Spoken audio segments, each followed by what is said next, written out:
Hey everybody, welcome back to F100 Patina Inc. Today on Project Navy here, we're going to be installing, you can show them, the 351 Windsor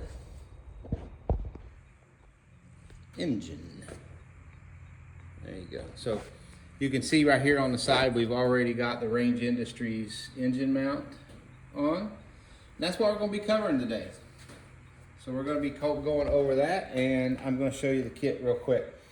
So these are actually Corvette mounts, and they've adapted those to work with the Crown Vic Crossmember. So how to put a small block Ford into the Crown Vic Crossmember, this is the kit you need. You get this bracket here, and you can see a little example. I've got this one mocked up. It's not bolted in, but I've got an example in right there, and then we're going to show you how to install that. It's really easy. On this kit, on the top, there's going to be an R and an L marked. I don't know if the camera will pick that up or not, but it's right there. Can you see it? Yes. Okay, so there's an R and an L. That matters because of this angle. So the R goes to the passenger side. Goes down like that, just like this one right here. Goes down. Okay. I'm going to call this the engine biscuit. It's what I call it. If you notice, there's a hole right here and a hole here, and then there's a tab here. So the big bolt goes through that, and the tab mounts up. Then that would go on just like that. Just like that. Now, there are some guys that take this and mount it directly to here. Just like that, without this offset bracket. And mount it here. I don't want my engine that far forward. I want this engine as far back as I can get it. And let me go over here and grab this, because this is what we're going to mount onto the engine. And you can see that you have 3 holes that you can set back the engine back with. So I'm going to start with the engine as far forward as I can, because I'm putting a C6 transmission in this. And if you've never done a C6 transmission in anything, they're big. They've got the bell housing's bigger, everything's bigger. So I want to try to leave as much room within that firewall as I can, but I also want to try to leave as much room in front of the engine for an electric fan on the radiator and all those things. So I'm trying to, I don't know which hole I'm going to use is what I'm trying to say. So let's go over this and let me show you how to install this. The very first thing that you have to do, let me set this down. Very first thing you have to do, if you'll go right over here, let me get this wire out of the way. This hole right here, can you see that hole? Yes. Okay, this hole used to be where the brake line hooked into. You have to take that out and drill that out to a 7/16 hole. Drill that out to a 7/16 hole and then stay there. And then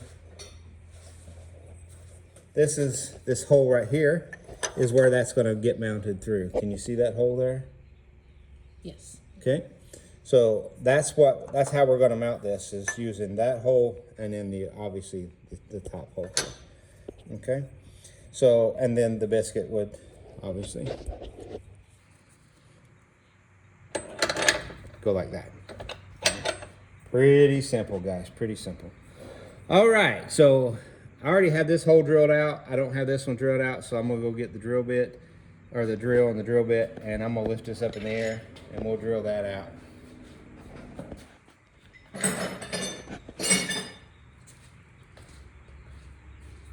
Yeah, you can cut it. All right, so again, here's that hole. I've already re-drilled the holes for these to move these down. This is that hole, 7/16 drill bit. Just drill that out.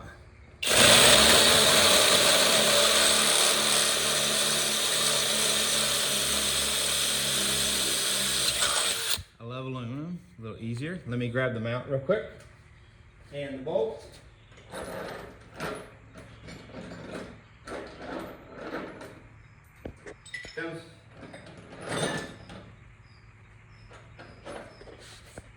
Comes with all the hardware that you need.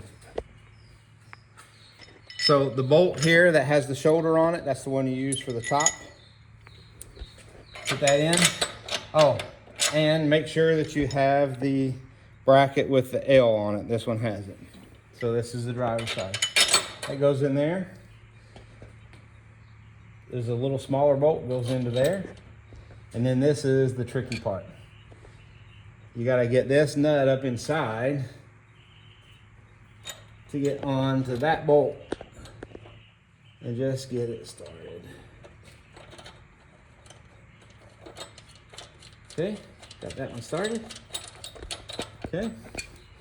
Now this is a bigger bolt, so I use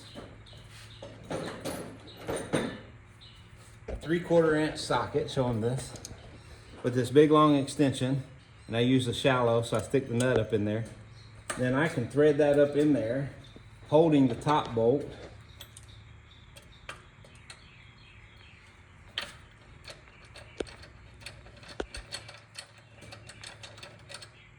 And get that threaded. So do that on both sides, tighten those up. There's a torque spec. I think the top one is 50 foot-pounds. You look their instructions up, don't take my word on this. I think the top one's 50 foot-pounds and this one might be 40, I think. But follow their torque spec, torque them up, and do the same side. But here is my tip for you. My tip for you is to mount this first before you put the biscuit on. If you put the biscuit on beforehand, you can't get that top bolt, the bolt that goes through here through the crossmember. You can't get it in because the biscuit's in the way. So another tip is to mount this first, because that bolt, but also now that you have that mounted in, this bolt that goes on the biscuit here, that goes down through here, it's an 18 millimeter, and it's a pain to try to hold and tighten at the same time, so that it's kind of like giving it support and putting it in right away. All right, just like that. So let me get that one tightened up and get this one on, and then we'll show you what goes on the engine, and we'll get you cut back on. All right, so we got the biscuits installed on the crossmember. I'm hung up. Biscuits are installed.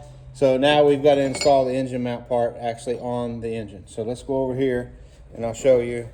These are supposed to be marked L&R. I have prototypes that came from range, so mine are not marked L&R, but there's a simple way to know which side goes the passenger, which side goes the driver.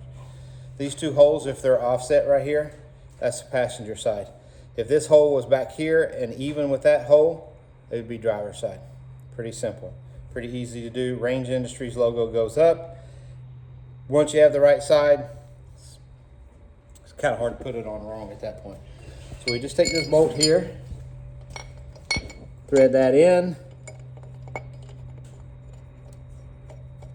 like that, and take the other bolt, thread that in, put some red Loctite on those, okay?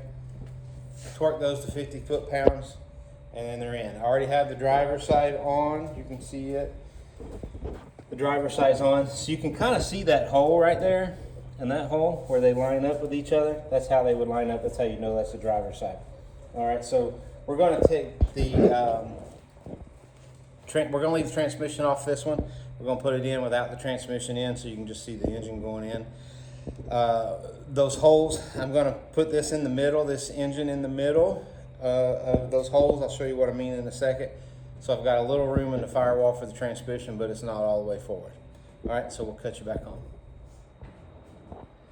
All right, the engine's in there. As you can see, we went to the rearmost hole just for the fact that I wanted to see how much room I've got here between the firewall and get the transmission in, and then we may move that back another one. So you'll have to do your own deciding on where you want that engine at. It looks like I've got more room than I need back in there, but it's all got to come back out anyway. You paint the firewall and frame and all that, but this gives me an idea of where it needs to be. All right, so she's in there, and people will probably ask about the oil filter. So let me get that out of the way.